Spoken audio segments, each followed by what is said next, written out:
Yeah, now for a look at what's happening locally, I'm joined by Greg Kelton, the Advertiser's State Editor.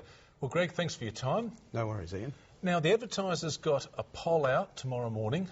What's it showing about South Australia? Well, it's a poll we did of Hindmarsh, and I can't give you the full results, but certainly the Labor Party will be more than happy with the poll result in Hindmarsh. I think it shows that Hindmarsh is heading towards being a safe Labor seat. Now, that's interesting because the national polls are showing things are on a knife edge, so why are we so different? Well, I think South Australia hasn't been as volatile as Queensland and New South Wales, and I think one of the reasons for that is we only had a state election, a few months ago in March, and I think the voters gave Labor their kick in the pants then, and they might be saying, oh, well, we did it then, there's no need to kick Labor this time. And also, I think South Australia has always been a fairly solid Labor voting state, and for that reason, I think that the status quo will probably prevail in South Australia, although there's some doubt about the seat of Boothby, but I don't think either Boothby or Sturt, which are the two marginal seats that Labor's have been looking for, will probably change hands, but I don't think we'll know the result in either of those seats on Saturday night.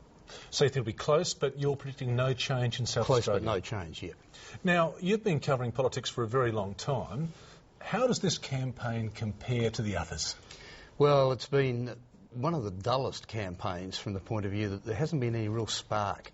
And I think that's because of the characters of the two leaders.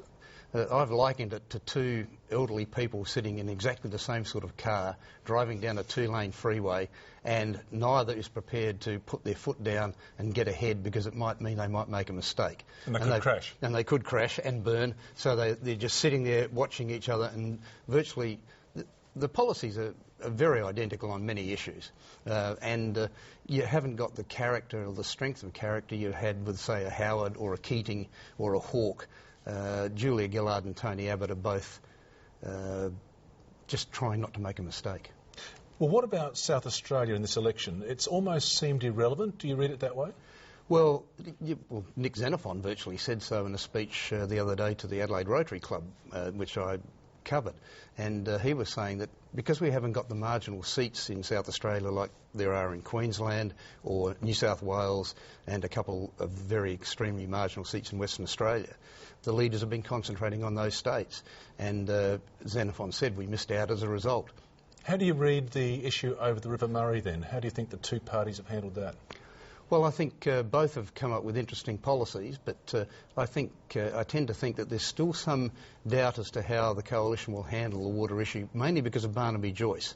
Now, he is seen as a real rogue, and he's made some comments recently, such as how the Murray-Darling Basin Authority is going to try and ruin the rice industry. Now, one of the main reasons for the poor state of the River Murray is so much water was taken out by the rice farmers, and obviously Barnaby Joyce wants to keep the rice farmers happy, so he doesn't really, well, he's giving the impression that he doesn't care about what happens down at the lower lakes. And that could have an effect? Well, it could, but I don't think it's going to have an effect on any seats in Adelaide. It's not going to suddenly change things in Sturt and Boothby. Thanks very much for your time. No problems.